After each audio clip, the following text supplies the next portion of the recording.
오늘 본문 신명기 21장 1절부터 9절 말씀에서는 누군가에게 피살되었지만 그 누군가가 밝혀지지 않은 미해결 살인사건에 관한 내용이 언급되고 있습니다.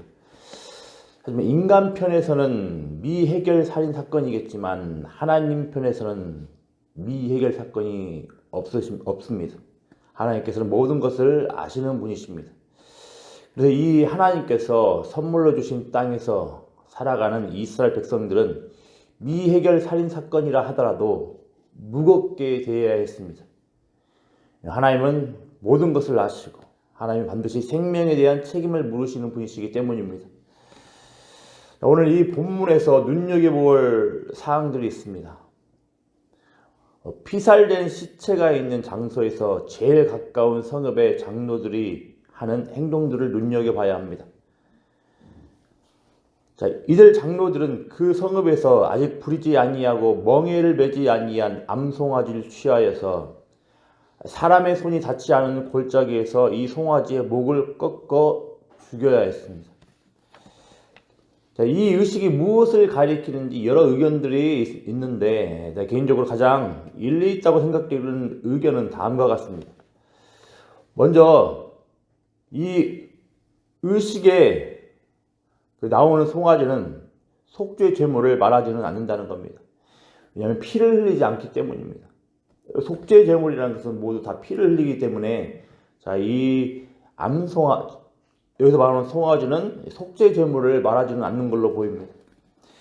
대신 피살된 시체가 있는 장소에 가장 가까이에 있는 성읍에 있는 장로들이라는 점에서 또 어떤 목격자에게도 발견되지 않을 정도의 그 은밀한 들에서 피살된 시체가 발견되었다는 점은 성읍의 장로들이 송아지를 끌고 가서 마찬가지로 사람의 손이 닿지 않은 은밀한 골짜기에서 목을 꺾어 죽였다는 점과 연결됩니다.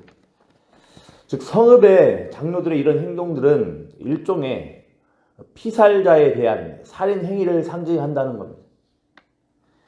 그리고 5절에서 공적 판결 권위를 지닌 자들에 의하여서 피살에 대한 책임을 묻는 결정들이 나올 터인데 이 성읍의 장로들은 물이 있는 골짜기에서 손을 씻으며 이렇게 이야기를 합니다. 어떻게 이야기를 합니까? 7절 8절 말씀 같이 한번 읽어보겠습니다.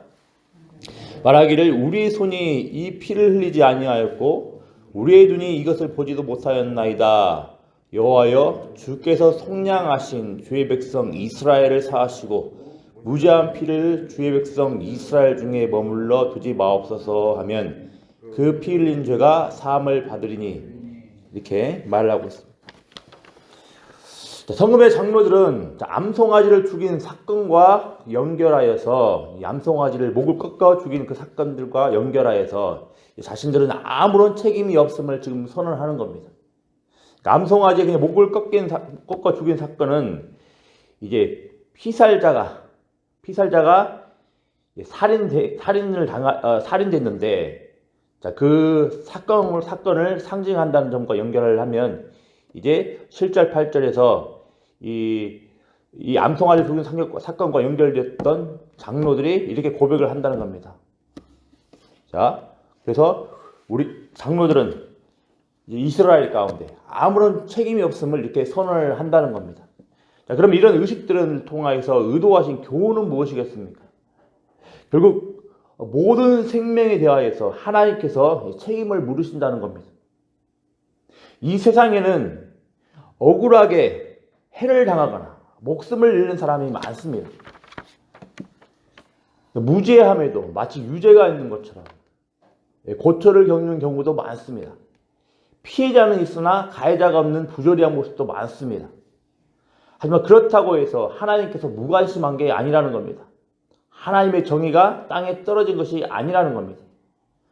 장차 하나님께서는 분명 이런 억울한 죽음, 부조리한 현실, 정의롭지 못한 현실 등에 대하여서 분명히 책임을 물으실 것입니다. 그 어떤 자도 하나님의 이런 엄중한 책임 추궁 앞에서 벗어날 수 없다라는 겁니다. 하나님 앞에서는 그 어떤 생명도 다 신성하기 때문입니다.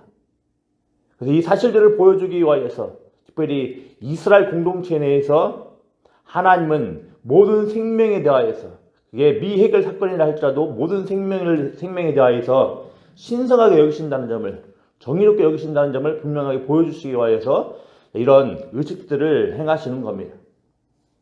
또 한편으로는 이 본문의 내용을 통해서 우리가 무엇을 배울 수 있습니까? 하나님의 이런 마음을 알고서 하나님의 공동체는, 하나님의 은혜를 입어서 하나님께서 주시는 선물의 그 약속의 땅에서 살아가는 하나님의 공동체는 공동체 안에 모든 생명들을 신성하게 여겨야 한다는 겁니다.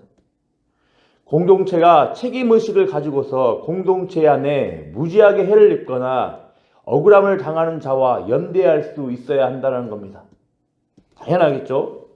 하나님을 닮은 하나님의 백성들은 모든 생명에 대해서 신성하게 여겨야 되는 것이며, 또 아무리 그 사건들이 사람들 편에서는 감추인 것 같고 아무리 문제 해결되지 않는 것처럼 보인다 할지라도 그것에 대해서 중대하게 책임의식을 가지고 대해야 된다는 겁니다.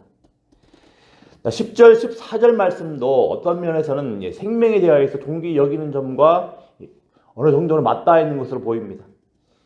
전쟁 포로 중에서 여자 포로와 관련된 규례가 나오는데, 이스라엘 남자는 하나님 여호와께서 이스라엘에게 넘기는 여자 중에서 아내를 삼을 수 있었다라고 합니다. 이스라엘 남자는 여자 편에서 이스라엘의 백성으로 전환하기 위한 충분한 시간과 배려를 줘야 했습니다. 그래서 이스라엘 남자가 이 여자를 아내로 삼을 수 있었습니다. 자, 그런데 이런 상황이 얼마든지 벌어질 수 있던 겁니다. 어떤 상황이냐면, 만일 이 남자가 이 여자를 기뻐하지 않는 상황이 되면 어떻게 해야 할 것인가? 우리 식대로 이야기를 하면 이혼을 해야 되겠다는, 헤어지겠다는 그 생각들이 나타난다면 어떻게 해야 될 것인가? 어차피 이방 여인이었으니까 마음대로 쫓아내도 되는가? 이 14절에서는 이에 대해서 뭐라고 이야기를 합니까? 14절에서 뭐라고 이야기를 합니까? 같이 읽어보겠습니다.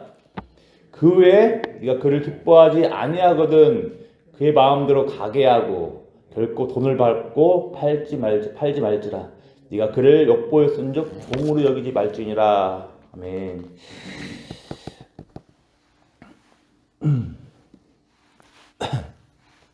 자, 이렇게 14절에서 이렇게 여자에 대해서, 비록 이방 여인이라 할지라도 여자에 대해서 이렇게 대해야 된다고 이야기를 하는 겁니다.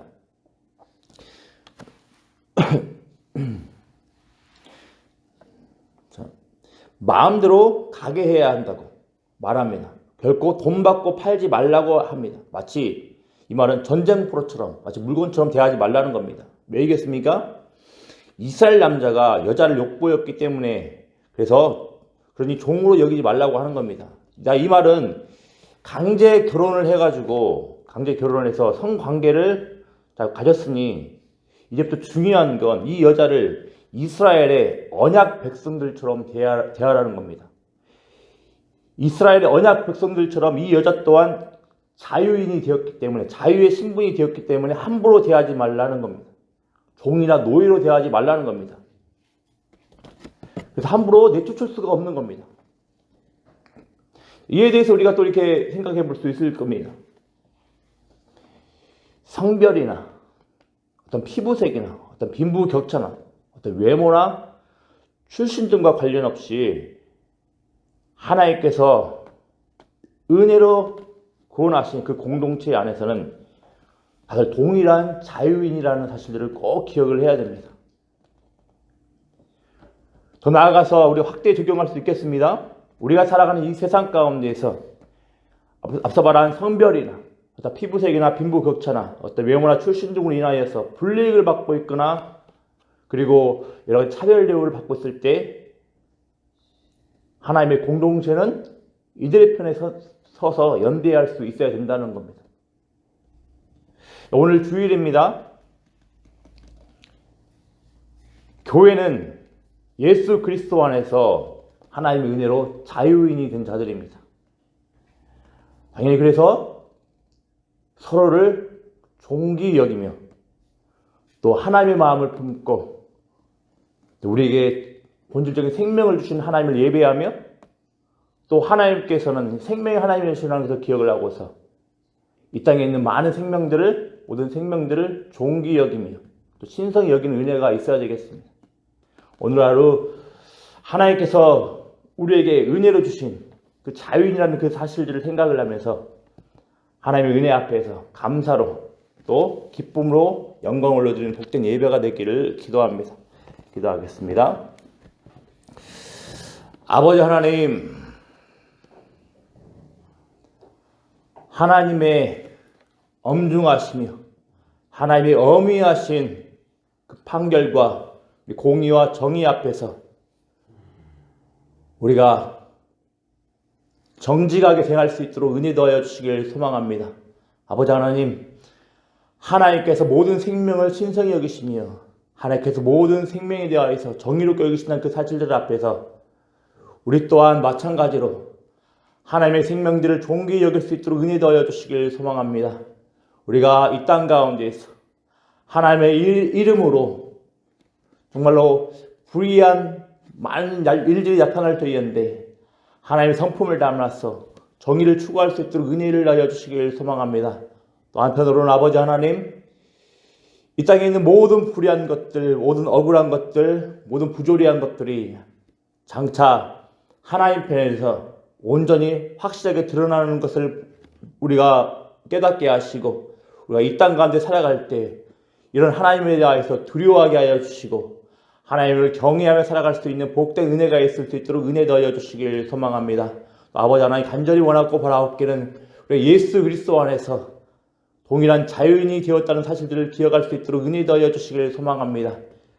따라서 아버지 하나님, 우리 공동체 안에 있는 모든 형제 자매들을, 그 지체들을 어떤 외적인 편의 기준으로 인하여서, 어떤 사람 편의 기준으로 인하여서 그들을 대하지 않게 하시고 우리가 동일한 자유인으로 함께 대하며 서로를 존귀히 여길 수 있도록 은혜 더하여 주시길 소망합니다.